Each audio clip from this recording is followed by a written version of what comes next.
Lapangkanlah tempat kemahmu, bentangkan tenda kediamanmu. Jangan menghemat, panjangkan talinya dan pancangkan kokoh patukmu. Lapangkanlah tempat kemahmu, bentangkan tenda kediamanmu. Jangan menghemat, panjangkan talinya dan pancangkan kokoh patukmu. Sebab engkau kan mengembang ke kanan ke kiri.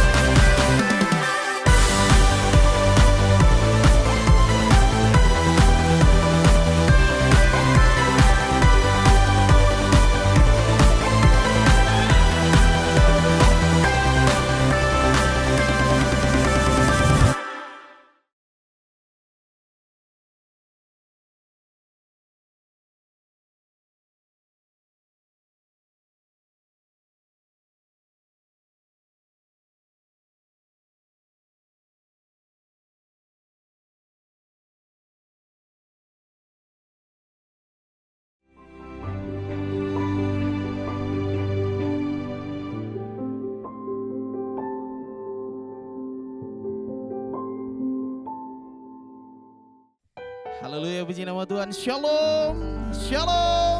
Puji nama Tuhan atas anugerah Tuhan yang luar biasa bagi setiap kita. Hari ini kita boleh bersama-sama berjumpa kembali dalam ibadah streaming. Dan saya sangat yakin dan percaya setiap kita yang beribadah hari ini adalah orang-orang yang berkemenangan. Orang-orang yang dilimpahi dengan sukacita surgawi. Amin Bapak Ibu Saudara sekalian. Mari berikan tepuk tangan dan sorak-sorai bagi Allah kita. Katakan haleluya. Woo! Satukan hati kita berdoa. Bapa yang baik, hati kami limpah dengan syukur Tuhan atas kasih setia Tuhan dalam hidup kami. Bila hari ini kami ada sebagaimana kami ada, semuanya karena anugerah Tuhan. Sekalipun situasi masih sulit kami rasakan, tapi oleh karena anugerah Tuhan kami boleh melewatinya. Terbukti kasih-Mu hari ini kami ada dengan penuh sukacita. Dan biarlah hari ini menjadi waktu bagi kami untuk datang memuji dan memuliakan Engkau. Karena sukacita kami temukan di dalam Engkau. Terpuji Engkau Tuhan. Di dalam nama Tuhan Yesus Kristus kami berdoa, kami bersyukur. Sama-sama berkata amin. Mari sorakan haleluya sekali lagi. Haleluya. Woo, sukacita.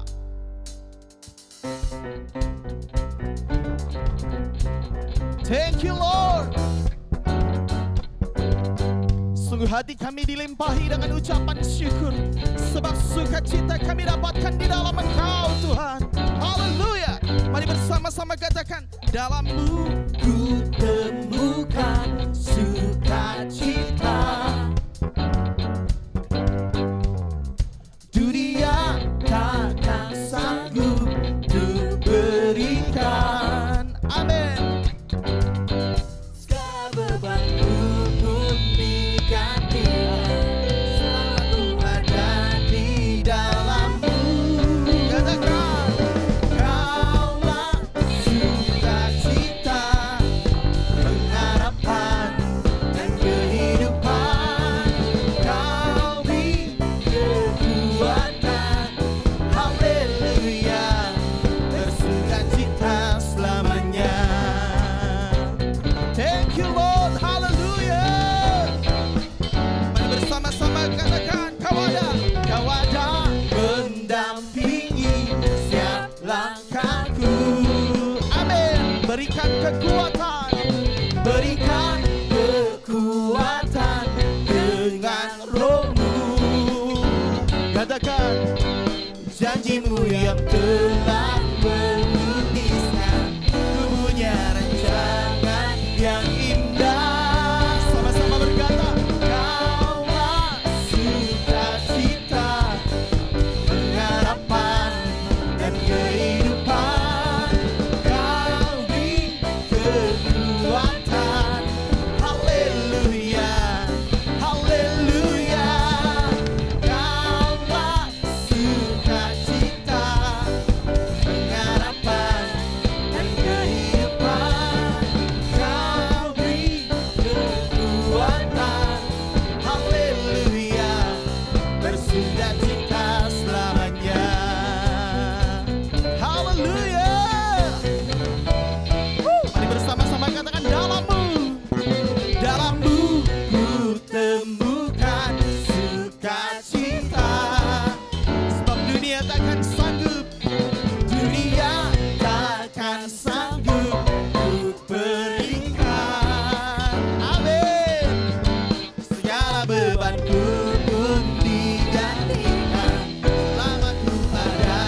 menyembah dengan syukur Tuhan. Sebab sukacita kami terima di masa sukar ini. Haleluya. Haleluya. Mari bersama-sama umat Tuhan katakan.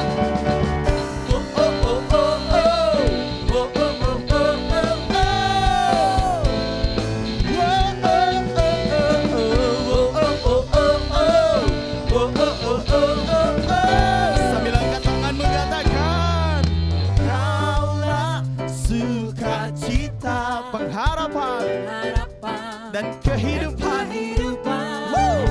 Kau beri kekuatan. Yes Lord, kekuatan kami ada di dalam-Mu. Haleluya. Kaulah sukacita, harapan dan kehidupan. Kau beri kekuatan. Haleluya. Bersukacita. Haleluya. Bersuka sekali lagi katakan. Haleluya. Bersukacita selamanya.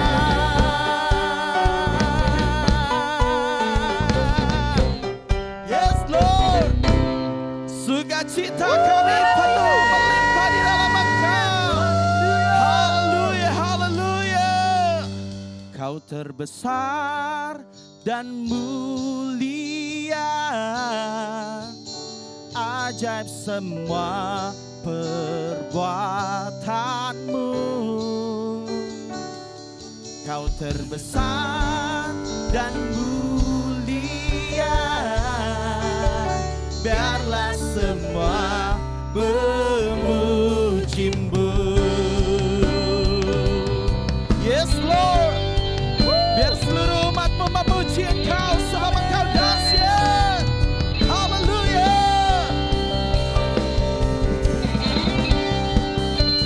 Sukacita kami penuh sebab Engkau hebat dalam hidup kami.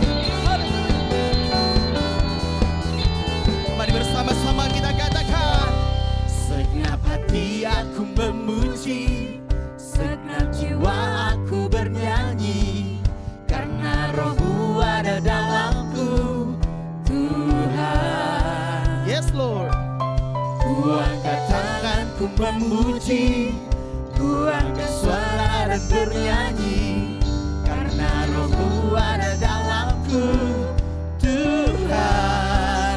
Mari bersama, mari menari memuji, ungkapkan sukacita di hati. Mari bersama-sama katakan, Kau terbesar dan mulia, ajaib dan semua perbuatanmu.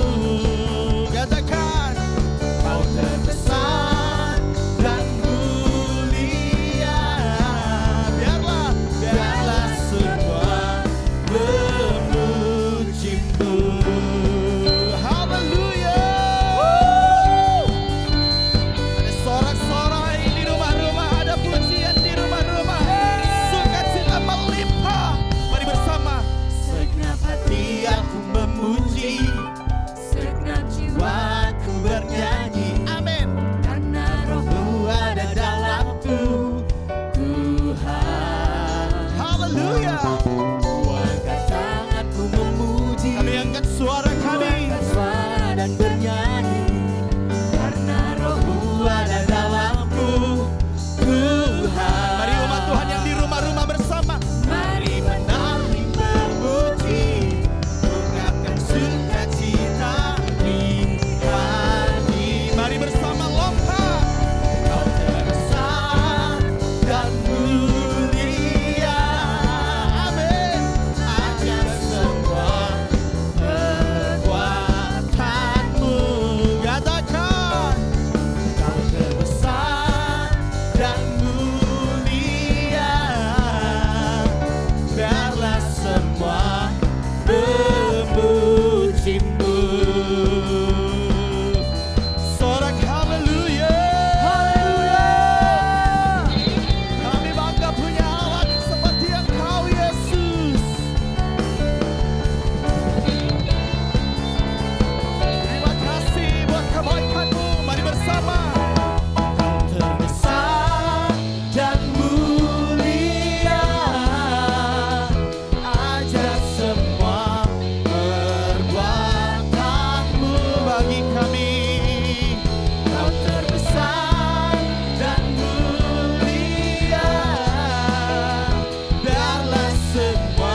memuji dan memuliakan Yesus. Haleluya. Haleluya. Yes, Lord.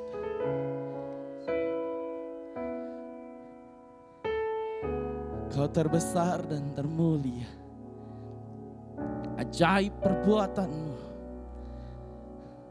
di hidup kami. Biarlah semua yang bernafas datang memuji Engkau hari ini. Menyembah Engkau Allah yang hidup.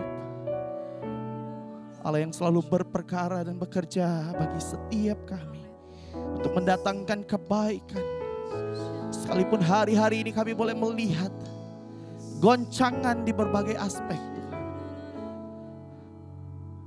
Tapi kami mau katakan hidup kami teguh di dalam Engkau. Sebab kami kuat di dalam Engkau.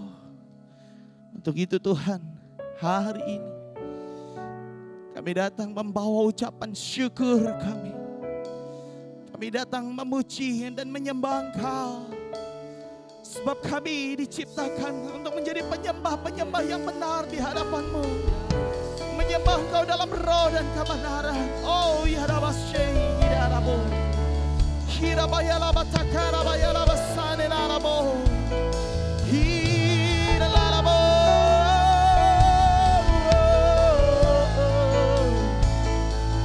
Izinkan kami Tuhan membawa sembah kami, syukur kami, sebab Engkau baik. Yesus teramat baik. Sekalipun kami berjalan dalam lembah kekelaman, namun kami melihat Tuhan ada bersama kami. Takkan membiarkan kami berjalan sendirian. Untuk itu Tuhan kami memuji Engkau hari ini. Thank you. Kami memuji Engkau dalam hadirat-Mu. Menyembah Engkau di dalam hadirat-Mu hari ini. Dan biarlah Engkau diberkati lewat pujian kami.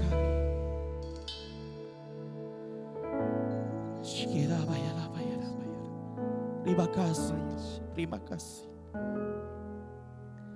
Pujian dan syukurku ku bawa padamu.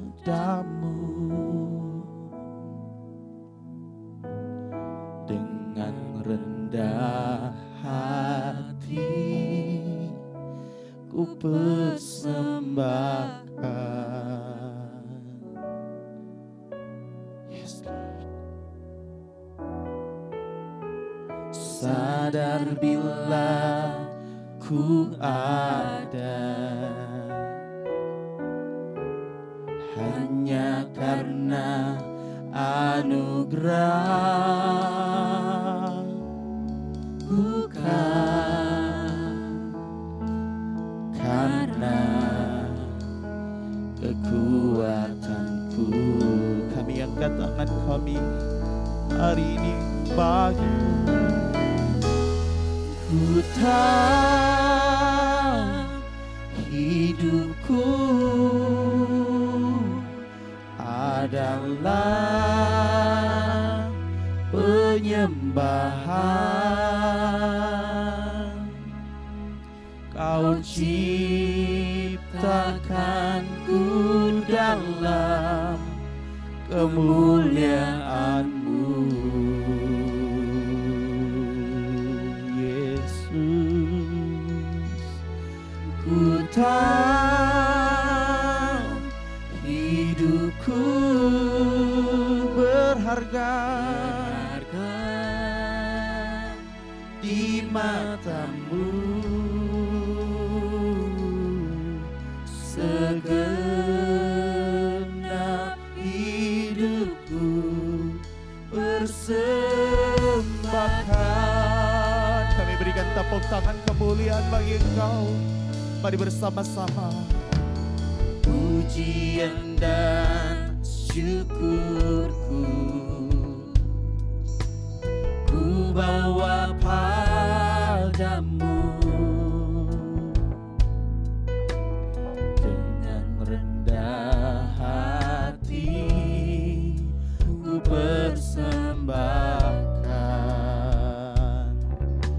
ya Aba. Sadar bila ku ada hanya karena anugerah, bukan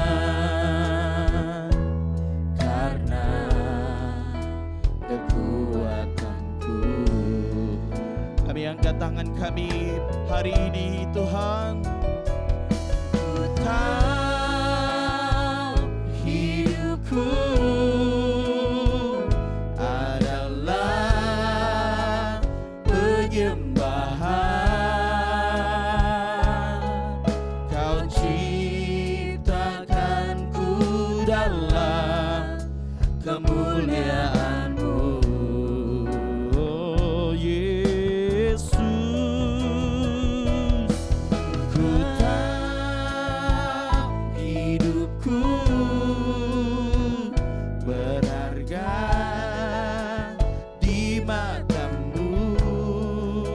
segenap hidupku persembahkan. Ini hidup kami Yesus. Ku tahu hidupku adalah penyembahan. Kau ciptakanku dalam kemuliaan-Mu. Sungguh kami tahu Tuhan bahwa hidup kami adalah penyembahan. Hidupku Berharga di mata-Mu. segenap hidup kami persembahkan hanya bagi-Mu ya Yesus. Haleluya. Yes Lord. Lebih lagi dalam segenap hati-Mu katakan. Ku tahu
Betapa kami kagum akan Engkau, betapa kami bangga punya Allah seperti Engkau Yesus. Kami rindu menyembah Engkau setiap waktu, sebab Engkaulah segalanya, tiada yang lain, hanya Yesus. Terima kasih Tuhan. Terima kasih Bapa. Ini kami anak-anak-Mu. Ini kami hamba-hamba-Mu. Biarlah hidup kami terus menyenangkan Engkau. Dalam segala kondisi, dalam segala keadaan. Biarlah ucapan syukur dan penyembahan yang terbaik terus kami persembahkan bagi Engkau. Terima kasih Bapa. Biarlah Engkau diberkati hari ini. Biarlah Engkau disenangkan hari ini. Sebab itu kerinduan kami. Terpuji Engkau Tuhan. Kami bersyukur buat hari ini, di mana kami boleh diberikan kesempatan untuk menyenangkan Engkau dalam ibadah kami hari ini. Di dalam nama Tuhan Yesus Kristus kami berdoa, kami bersyukur. Haleluya, haleluya. Mari umat Tuhan yang ada di rumah-rumah bersama-sama dengan kami berkata, amin.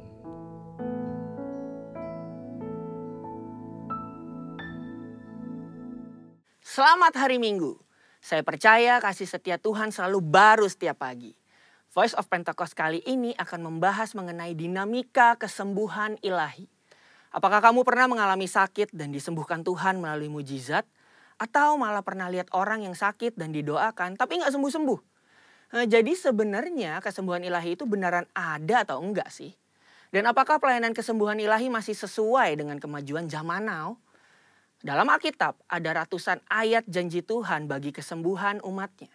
Banyak peristiwa dicatat orang-orang mengalami kesembuhan secara mujizat. Contohnya dalam Perjanjian Lama, Raja Hizkia yang disembuhkan atau Naaman yang disembuhkan dari penyakit kusta dan masih banyak lagi. Perjanjian Baru juga mencatat ada begitu banyak peristiwa mujizat kesembuhan ilahi baik melalui pelayanan Tuhan Yesus maupun melalui pelayanan para rasul. Nah, sebagai insan Pentakosta, kita percaya bahwa kesembuhan ilahi terjadi karena pengorbanan Tuhan Yesus di atas kayu salib. Kita percaya bahwa mujizat tetap terjadi sampai sekarang karena Allah masih terus melakukan perbuatannya yang ajaib yang melampaui kemampuan manusia dan hukum alam. Yang harus kita pahami sebagai insan Pentakosta adalah bahwa pengajaran Injil harus berpusat kepada Yesus yang adalah juru selamat kita, penyembuh yang membaptis dengan Roh Kudus, yang menguduskan kita, dan Raja yang akan datang kembali. Jadi, pelayanan kesembuhan ilahi tidak terpisahkan dalam pemberitaan Injil, karena Tuhan Yesus adalah Sang Penyembuh. Pelayanan kesembuhan ilahi ini bisa melalui doa dari hamba Tuhan, maupun doa pribadi si penderita penyakit itu sendiri. Tempatnya bisa di mana aja, bisa dari KKR, ibadah onsite, ibadah online, atau bahkan dari rumah loh. Ada dua hal yang akan kita bahas terkait dinamika pelayanan kesembuhan ilahi ini. Yang pertama, apakah semua orang sakit yang didoakan pasti mengalami kesembuhan? Kalau janji Tuhan sih, ya dan amin. Tuhan Yesus sudah mati di kayu salib untuk kesembuhan kita. Terus kok nggak sembuh? Masalahnya bukan ada di janji Tuhannya, tapi ada di faktor yang mungkin ada di dalam diri kita yang harus diselesaikan lebih dulu. Forum Teolog GBI dalam pandangan teologis tentang penyakit memaparkan ada beberapa fakta mengenai penyakit. Yang pertama, ada penyakit akibat dosa kita. Yang kedua, ada hukuman Allah. Yang ketiga, karena perizinan dan kedaulatan Tuhan. Yang keempat, penyakit karena kejahatan iblis. Yang kelima, penyakit karena ulah manusia yang tamak, serakah, korup, dan destruktif. Untuk itulah kita perlu terbuka, mengaku dosa kita, memohon dan berdoa dengan iman. Seperti yang tertulis dalam Yakobus 5 ayat yang ke-14 sampai 16. Pelayanan ini merupakan bagian dari pelayanan yang dilakukan gereja. Tetapi hamba Tuhan dan gereja bukanlah sang penyembuh. Yang menyembuhkan tetap Tuhan Yesus sendiri. hamba Tuhan dan gereja hanyalah alatnya. Jika seseorang didoakan dan gak sembuh saat itu juga, bukan berarti kita boleh seenaknya bilang, wah kamu gak beriman nih. Atau wah kurang doa ya. Proses kesembuhan ada yang langsung terjadi, yang artinya langsung sembuh setelah didoakan. Namun ada juga yang harus melalui beberapa proses seperti konseling atau didoakan beberapa kali baru mengalami kesembuhan. Yang kedua, apakah pelayanan kesembuhan ilahi masih sesuai atau relevan dengan situasi saat ini? Sudah jelas perintah Tuhan bagi kita sebagai anak Tuhan untuk mendoakan orang sakit tidak pernah dicabut. Justru pelayanan ini berjalan selaras dengan penginjilan. Namun kenyataannya gak mungkin dong kita bikin acara di lapangan bola terus ngumpulin semua orang yang sakit. Atau datang seenaknya ke rumah sakit. Apalagi ke ruang isolasi penderita COVID. Dan mendoakan mereka secara langsung agar mereka mengalami kesembuhan. Kenapa gitu? Karena pemerintah sudah mengeluarkan protokol kesehatan yang begitu ketat. Jika kita melanggar peraturan ini, maka kita sama aja lagi melawan pemerintah. Dalam catatan Christian Evangel, ada satu kejadian pada tahun 1918 sampai 1919, di mana pandemi flu Spanyol menjadi momok mengerikan bagi dunia. Ada sekitar 50 juta orang meninggal akibat pandemi ini. Tetapi yang menarik, insan Pentakosta pada saat itu mengikuti anjuran pemerintah untuk meniadakan pertemuan ibadah dan mengkarantina yang sakit. Mereka tetap tinggal di rumah dan berdoa. Tetapi mereka terus menyatakan bahwa Allah adalah tabib. Sama seperti yang kita lakukan sekarang ini nih. Luar biasanya, dampaknya adalah banyak orang yang lahir baru dan disembuhkan dari sakit penyakit akibat pandemi tersebut. Kesaksian iman mereka kepada Allah dan doa membuat mereka mampu melewati krisis. Keterbatasan pelayanan karena social distancing bukan berarti pelayanan kesembuhan ilahi menjadi tidak relevan atau membuat kita tidak bisa melakukan pelayanan kesembuhan ilahi. Tuhan memberikan ide-ide kreatif melalui sarana yang ada di sekitar kita nih. Misalnya sosial media dan teknologi informasi. Seperti pada zaman rasul-rasul yang secara kreatif menggunakan media perantara dan diurapi Roh Kudus. Seperti sapu tangan atau kain yang pernah dipakai oleh Paulus menyembuhkan segala penyakit dan mengusir roh jahat saat diletakkan di atas orang-orang yang sakit. Jadi pelayanan itu tidak terbatas dalam pertemuan fisik. Allah juga bisa bekerja melalui ibadah online, melalui panggilan telepon, video call, atau menggunakan media sosial. Berabad-abad yang lalu, pelayanan kesembuhan ilahi telah dilakukan oleh nabi-nabi di Perjanjian Lama, Tuhan Yesus, dan rasul-rasul di Perjanjian Baru. Tidak berhenti sampai di situ. Pelayanan kesembuhan ilahi juga masih relevan dengan zaman now. Secara khusus di tengah situasi yang sedang dunia hadapi saat ini, gereja harus terus memotivasi dan menggerakkan pengerja dan jemaat untuk melakukan pelayanan kesembuhan ilahi ini dengan mendoakan mereka yang sakit, bahkan dengan memanfaatkan teknologi dan media sosial di tengah keterbatasan akibat social distancing. Pelayanan kesembuhan ilahi merupakan karunia Roh Kudus yang diberikan kepada gerejanya. Oleh sebab itu, kesembuhan yang Tuhan berikan semuanya adalah untuk memuliakan namanya. Tuhan Yesus memberkati.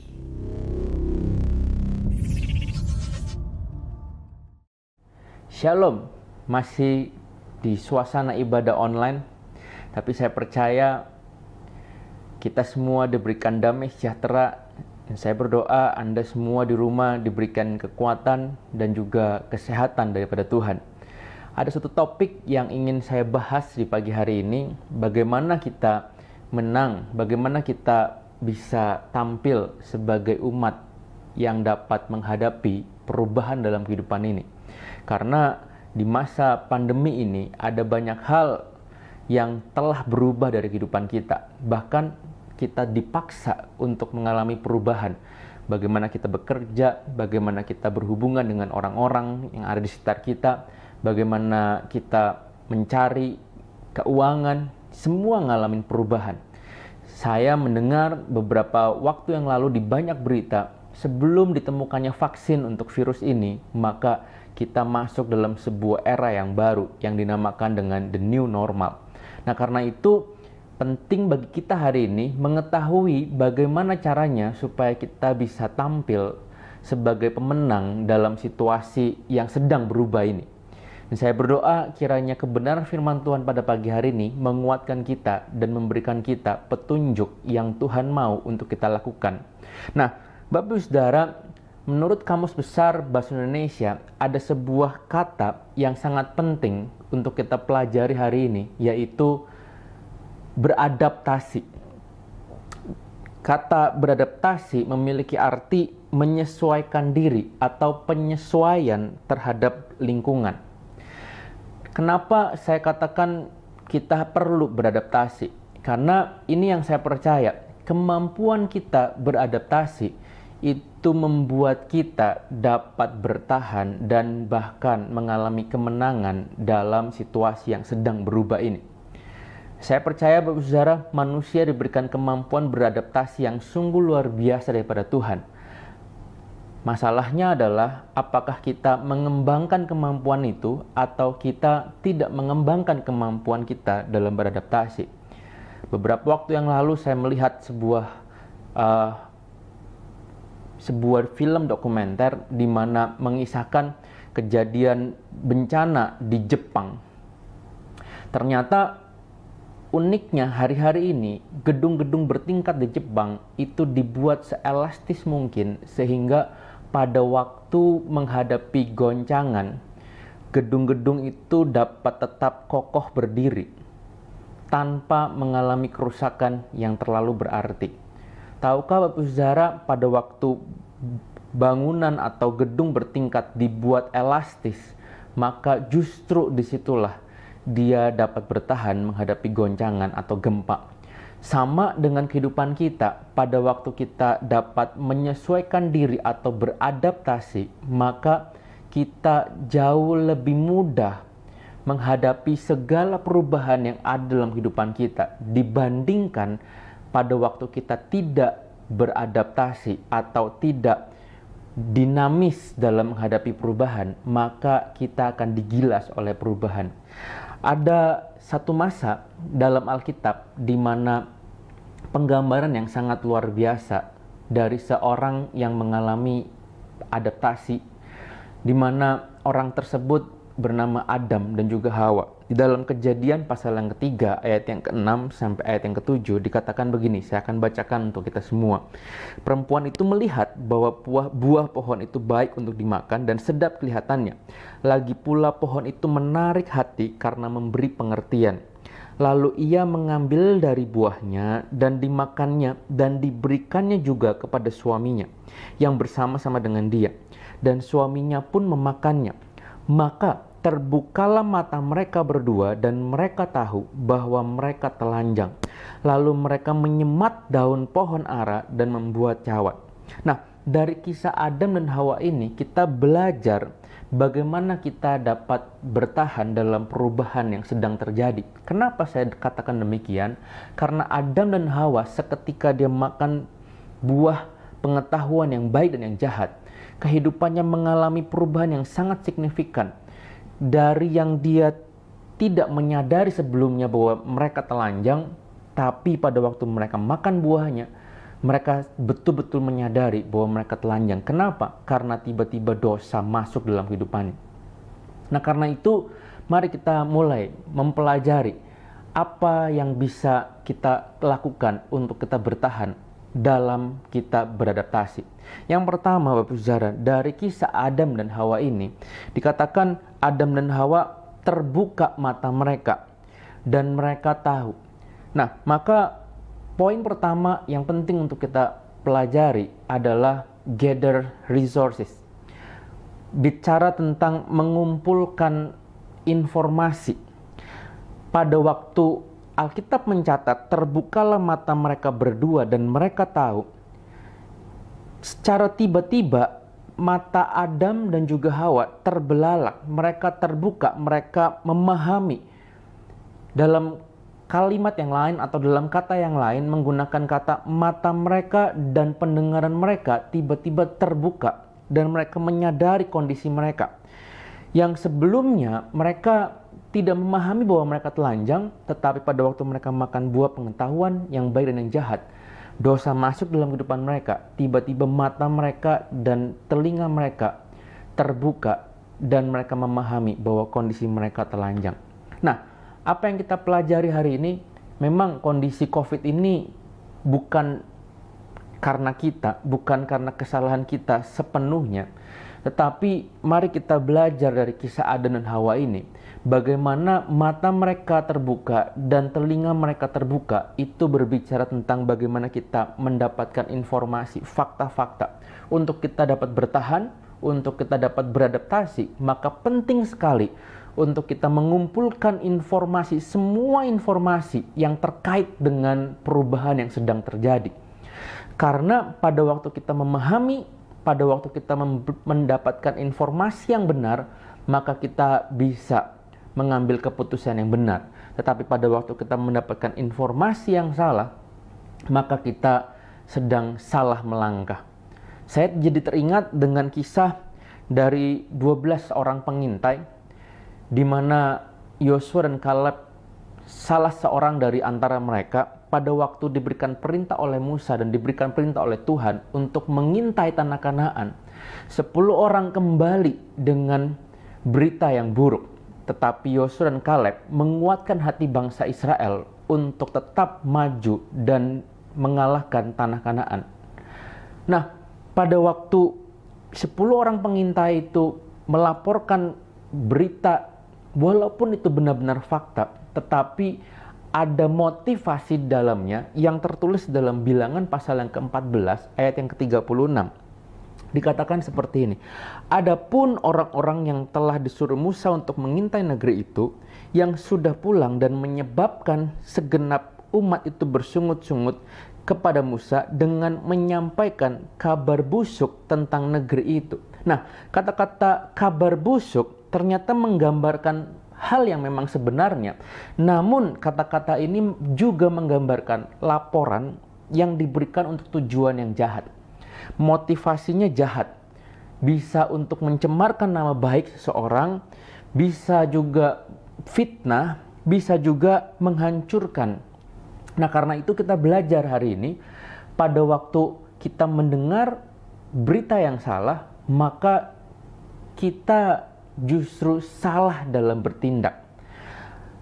Pada akhirnya di dalam Bilangan pasal yang ke-14 ayat yang ke-30, Tuhan berkata seperti ini, bahwasanya kamu ini tidak akan masuk ke negeri yang dengan mengangkat sumpah telah kujanjikan akan kuberikan kamu diami, kecuali Kaleb bin Yefune dan Yosua bin Nun. Kita tahu semua akhir cerita ini, satu generasi dari bangsa Israel tersebut tidak ada yang masuk ke dalam tanah Kanaan kecuali Yosua dan juga Kaleb.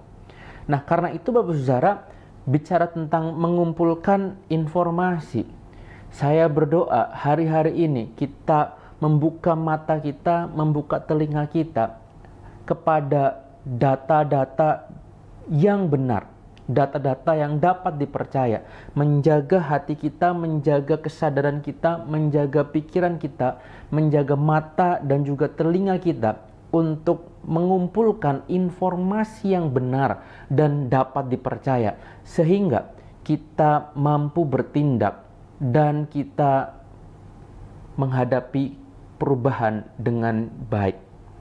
Karena informasi yang kita dapatkan informasi yang benar.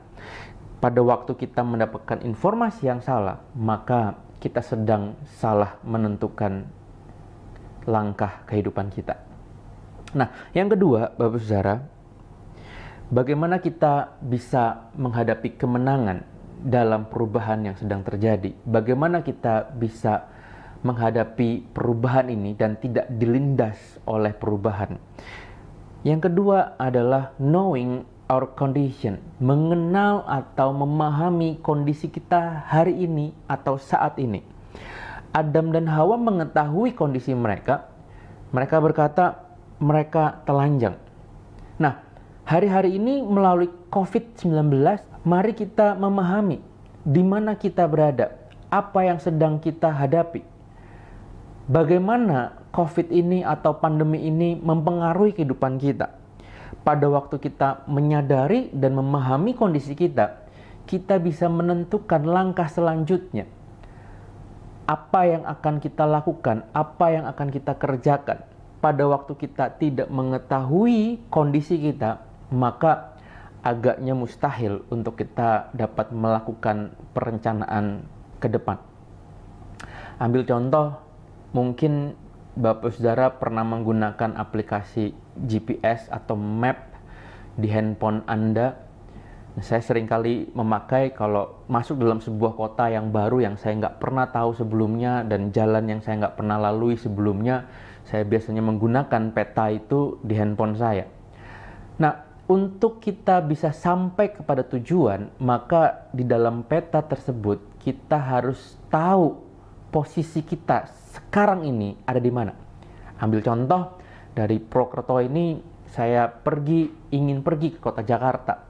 Kalau saya tidak memasukkan posisi saya saat ini, maka peta tersebut tidak akan dapat kita gunakan karena peta tersebut tidak bisa menentukan jalan mana yang harus saya tempuh. Karena posisi kita saat ini menentukan langkah-langkah selanjutnya dari apa yang perlu kita jalani. Karena itu Bapak Saudara, untuk mengetahui keberadaan kita hari ini itu sangat penting supaya kita bisa dapat bertahan. Kondisi kita saat ini bisa berbicara tentang sumber daya yang kita miliki, bisa juga berbicara tentang kira-kira apa yang menjadi dampak terhadap kehidupan kita di masa ini. Kita juga bisa berkata atau kita bisa bertanya dalam diri kita, apa yang kira-kira bisa kita lakukan, kemampuan-kemampuan kita. Rasul Paulus mengajarkan kita, Rasul Paulus mengingatkan kita atau memberikan teladan di dalam Filipi pasal yang keempat ayat yang ke-12 dikatakan, aku tahu apa itu kekurangan dan aku tahu apa itu kelimpahan. Dalam segala hal dan dalam segala perkara tidak ada sesuatu yang merupakan rahasia bagiku. Baik dalam hal kenyang maupun dalam hal kelaparan, baik dalam hal kelimpahan maupun dalam hal kekurangan. Rasul Paulus memberikan teladan bagi kita bahwa dia mengerti posisi dia mengerti apa yang sedang dia hadapi, dia sadar betul apa yang sedang terjadi dalam hidupnya, baik itu dalam kondisi susah, baik itu dalam kelaparan, baik itu dalam kondisi yang berkelimpahan. Rasul Paulus menyadari betul kehidupannya. Hari ini Bapak Saudara, saya mendorong kita semua untuk mulai menyelami dan juga memahami di mana posisi kita. Mari coba saya ajak kita mempertanyakan beberapa pertanyaan. Pertanyaan yang pertama, apa sih yang sedang kita hadapi hari ini? Bagaimana pandemi ini mempengaruhi kehidupan kita? Baik itu dalam sisi ekonomi, baik itu dalam sisi kesehatan, baik itu mungkin dalam kondisi komunikasi kita dalam keluarga, dalam komunitas. Lalu pertanyaan selanjutnya adalah apa yang sedang saat ini kita miliki? Mungkin kemampuan fisik, keterampilan secara soft skill, dan mungkin juga finansial, aset kita, dan lain sebagainya. Nah, pertanyaan-pertanyaan tersebut perlu kita pertanyakan supaya kita mengerti posisi kita hari ini. Tanpa kita mengerti posisi kita, maka saya ulang sekali lagi, kita akan mengalami kesulitan untuk kita menentukan langkah kehidupan kita yang selanjutnya. Bahkan kita akan menghadapi kesulitan untuk menghadapi perubahan yang sedang terjadi hari-hari ini. Setelah kita mengetahui informasi-informasi, kita membuka mata kita, membuka telinga kita untuk informasi yang benar, objektif, dan kita memahami kondisi kita hari ini, apa yang terdampak dalam kehidupan kita, dan kita memahami semuanya itu, maka langkah yang terakhir, yang ketiga adalah kita mulai mengambil tindakan atau take action. Adam dan Hawa menyadari, mereka tahu bahwa mereka telanjang, dan apa yang mereka lakukan sederhana. Mereka mengambil pohon ara atau menyemat daun pohon ara, dan kemudian mereka membuat cawat atau penutup kemaluan. Nah, Kita belajar dari sini bahwa Adam dan Hawa tidak tinggal diam. Walaupun dalam kondisi keberdosaannya, tetapi kita belajar bahwa Adam dan Hawa mengambil sebuah tindakan walaupun sederhana. Apa yang dapat kita resapi dari perkara ini? Nah, Bapak Saudara, pada waktu kita menghadapi perubahan, kalau kita ingin tampil sebagai orang yang bisa mengatasi perubahan-perubahan yang sedang terjadi, maka kita perlu mengambil tindakan sesegera mungkin, namun dengan langkah-langkah yang dapat kita lakukan. Langkah sederhana yang kecil, tapi terus kita lakukan. Saya jadi teringat tentang kisah seorang yang bernama Yusuf.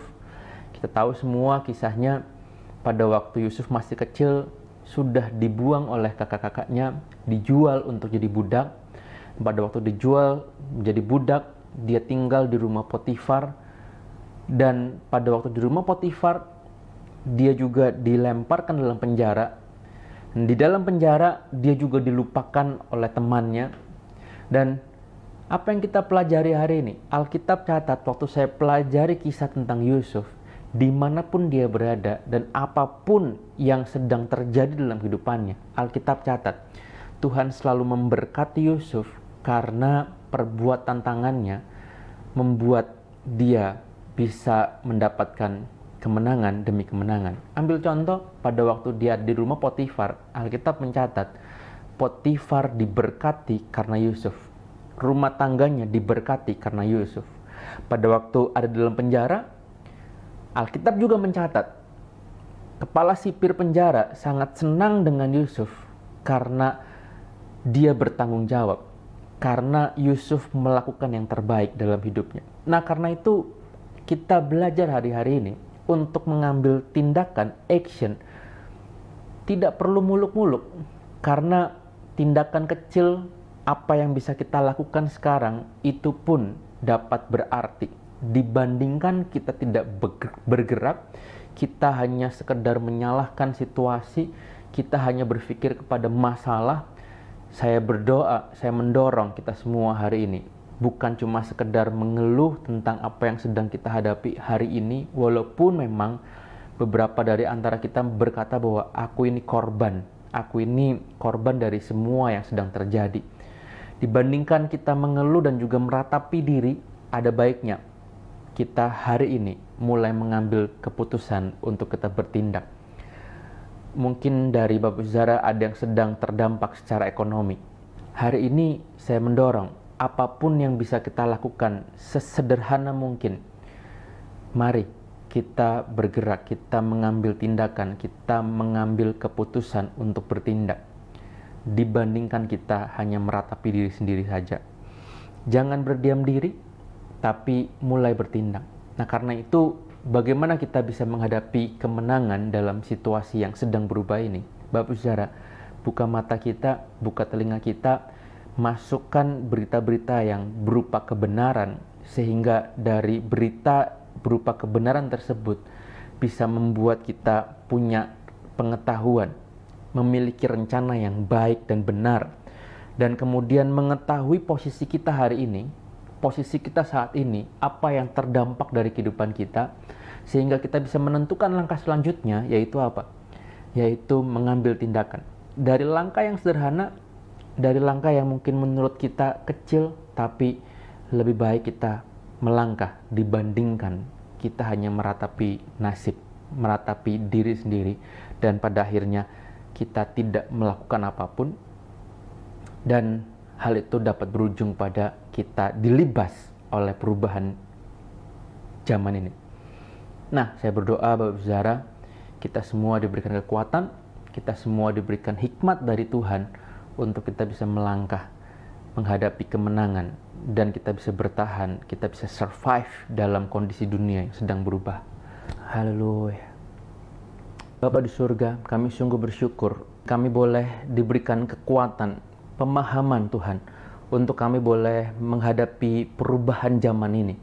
Kami berdoa kiranya Engkau memberikan kami hikmat, untuk kami boleh menghadapi perubahan demi perubahan yang sedang terjadi hari-hari ini, dan kami tampil sebagai pemenang.